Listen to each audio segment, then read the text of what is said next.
Hello, ladies and gentlemen. My name is Keegan. Welcome back to the channel and welcome back to another episode of the Supercoach Diaries looking at players of interest. Now, last week or the week before when I put up my midfielders video, it didn't I didn't get the message across well enough, I don't think. So I'm just going to explain it again. So these are players that I've picked, that players that you should keep an eye on, not players that I'm necessarily going to pick. Like, I might pick some of them, but they're not players that I'm going to necessarily pick pick for my own team. It's players that you just need to maybe keep an eye on, keep tabs on, and a couple that might interest you heading into the new year of Supercoach. Well, as always, guys, before I get into it, make sure you like this video, subscribe so you don't miss any of the videos on this channel. Without any further ado, this episode is all about looking at the rucks and the forwards for season 2020, and I've got a few interesting picks, got a few very obvious picks, but I've got a few very interesting picks as well. So let me talk you through some of my thoughts, some of my feelings on it all. No face cam again. I've got my notes in front of me because I've got all these players that I'm not aware of, a lot of their statistics, so I've got them written down. So no face cam today. Face cam should return in the coming videos. But today, let's just get into it. Let's start with the rucks and let's start with Marshall. Marshall had a breakout year last year, played 20 games, averaging 110. This year, though, I feel St Kilda have got a better team around him, so better midfielders around him or improved midfielders around him. And I think what that will mean is I think his possessions and his tap downs are going to be a lot more effective. His possessions are going to be a lot more effective, meaning that I think I can see his score going up. Averaging 110 is pretty good for a ruckman. We're used to the likes of Gawn and Grundy going 120 plus, but 110 is still a very good score. And at 598,000, he's someone you can definitely think about perhaps slotting in just because his price is a bit lower, meaning you could use that money elsewhere in the team.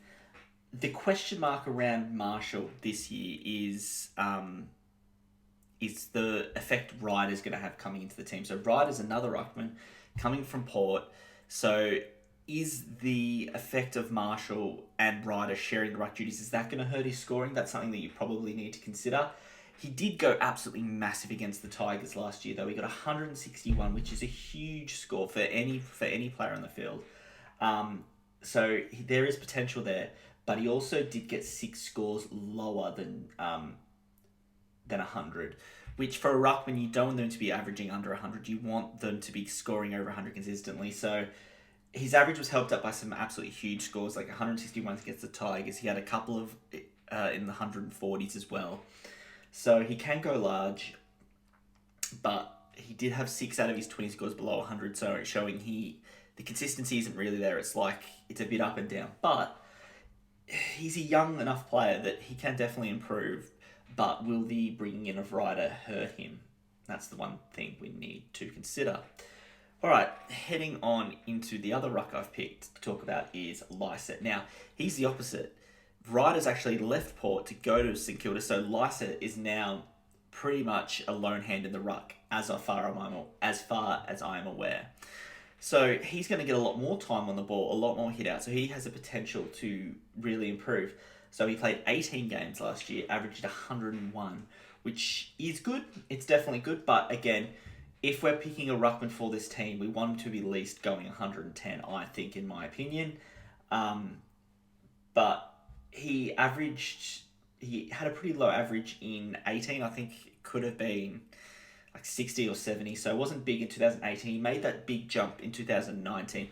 We're hoping, if you pick him, he can make another big jump for 2020. But the question with Port is, while Ryder leaving is good news for him, it means that I personally think Port have weakened a little bit. Their team's weakened a little bit. Now, that's not to say that I think they're bad. I think they're a good team. But I don't think that Lysett is going to have the players around him to get those hitouts to advantage, all that good stuff that we want to see our ruckman doing. So another year older for players like Boak and Robbie Gray, who aren't great players but are getting on. So there are question marks around how good Port will be this year, and that will obviously affect how Lysett scores. He has another issue like Marshall, where he had a low score of 49 last year, which isn't great. We don't want we don't want Lysette getting 49, whether it's through injury or just a poor day. That does hurt us a lot. And to be honest, I'm probably not going to play either of these ruckmen in my team, but just something to consider. I think Grundy and Gawn are pretty safe if you want to go with those two, but these are just two other ruckmen that if you want to use that money somewhere else, they're going to give you the option.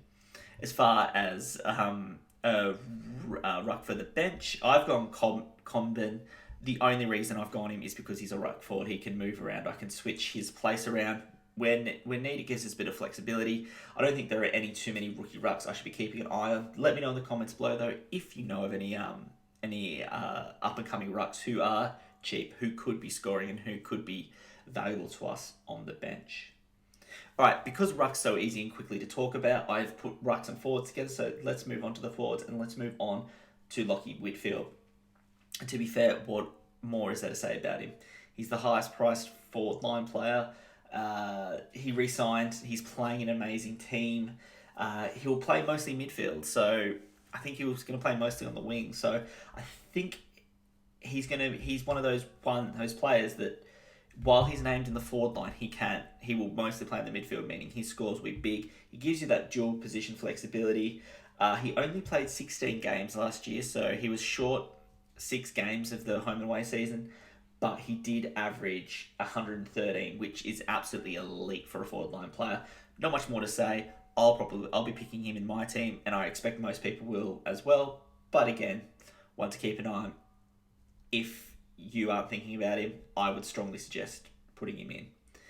Now, Martin is similar in the Whitfield category. Firstly, he's a dual position player, play forward and mid.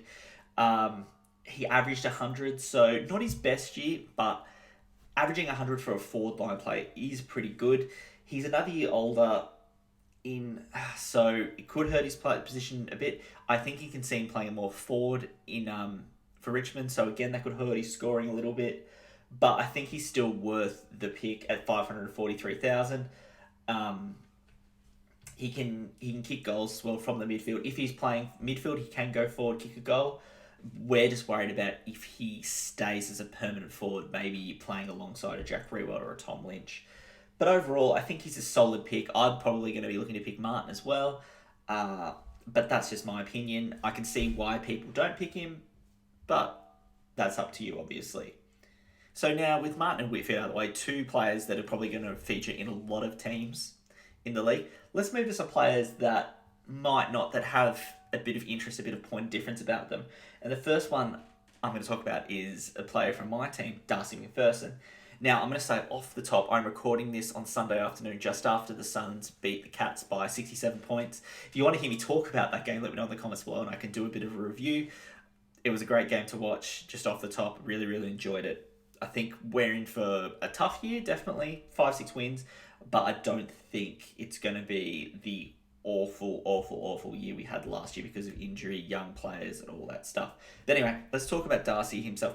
He had a fair few touches. I think he had about 30 touches, and Supercoach points rate him about 120 odd, which is a really, really good score. Now for him, he's going to play a lot more midfield this year. He's short, he tackles a lot, but he does get a lot of the ball. The issue with him is, can he hit the target enough? Again, he's very, very handy. He provides a dual position possibility.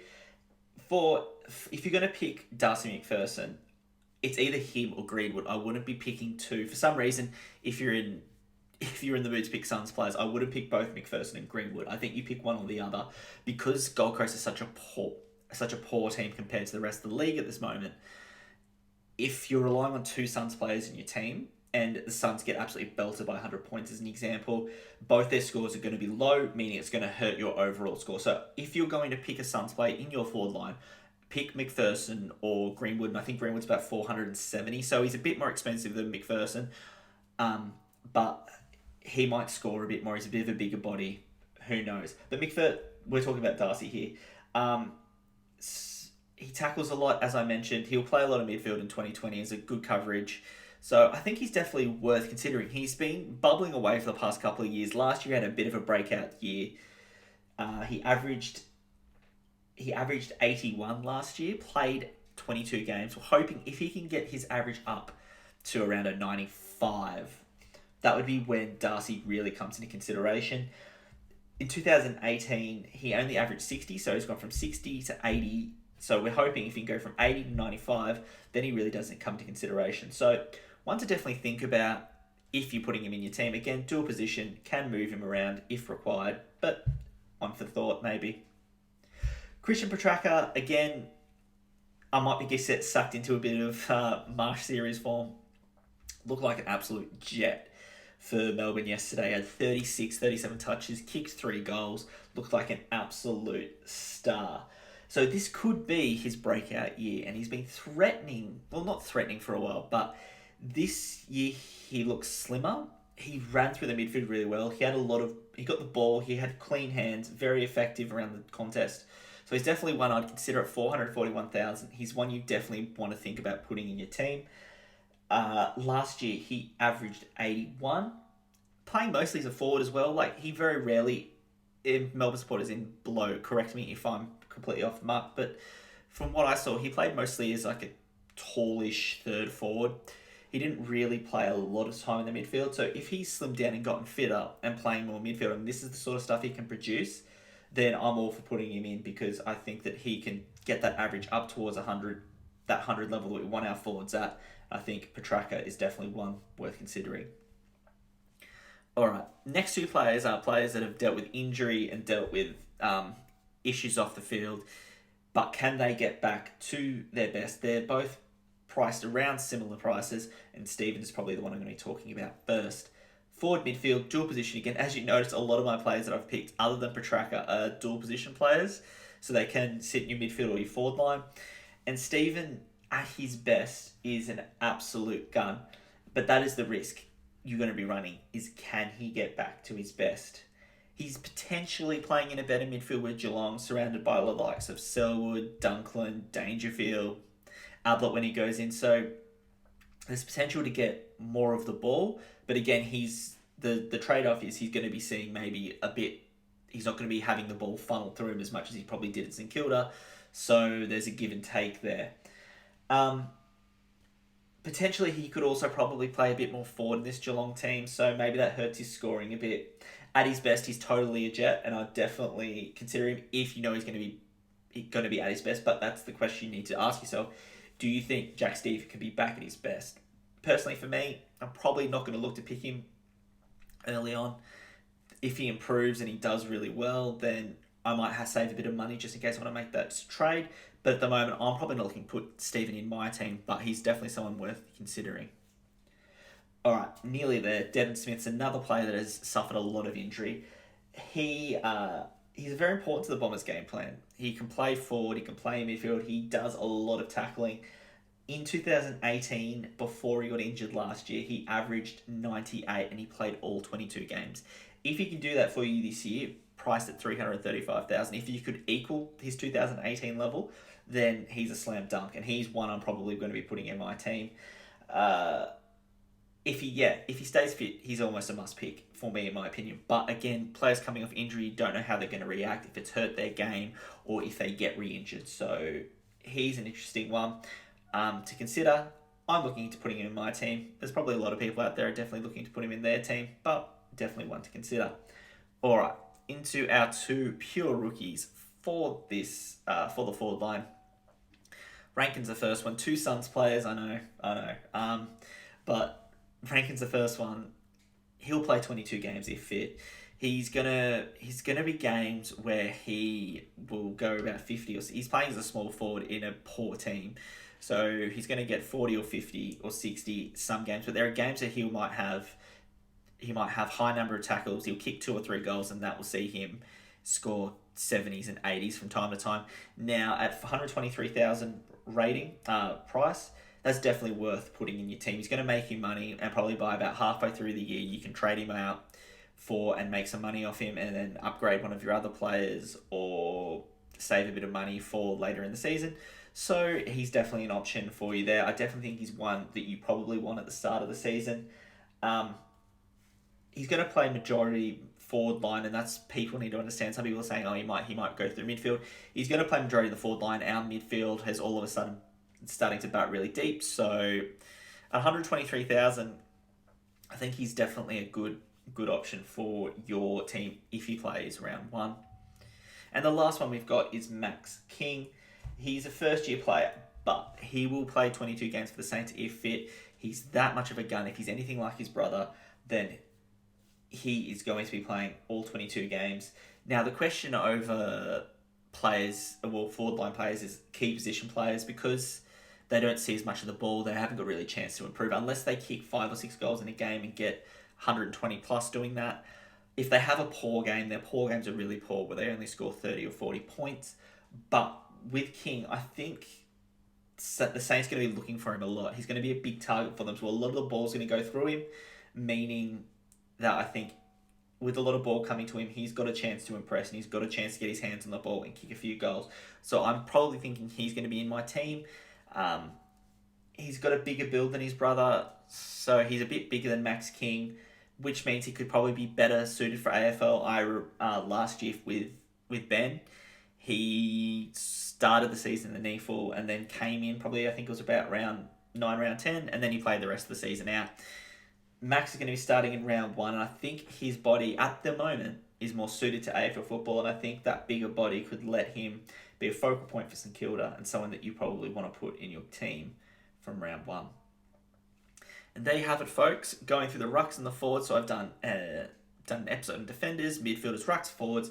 We've talked about some interesting players that you should probably consider for your team. Now, this isn't my team, and what I'm going to do is I'm going to put it together a bit of a team after we have round 1 of the March series. I'm going to talk you through my team, and then I might talk a little bit about March series and maybe just pick a player from each team and talk about how well they did and players to keep an eye on. So I hope you've enjoyed, guys. I hope you've taken some picks here that maybe you didn't think about. Maybe you weren't thinking about McPherson's an interesting one. Maybe we weren't thinking about Lysette. Maybe at least I hope that I've at least given you something to think about, something to consider heading into the new year. Let me know in the comments below if there are players you think I've missed that are really interesting, or really interesting positions that you think might be guns this year. Players like, just looking at the list to the right, someone like Toby Green's interesting. If he plays 22 games, he'd be great. But again, there's that whole suspension thing that he does have an issue with. So let me know if you have players like that in mind. Let me know in the comments below, and I always try to reply to all my comments. So if you let me know below, I will get back to you. As always, guys, thank you for watching. Expect a video in next week, me putting together, showing you my team that I've got for halfway through a mid-March series team, and I might talk about some of the games as well. Thank you for watching, guys. I hope you enjoyed, and I'll see you later.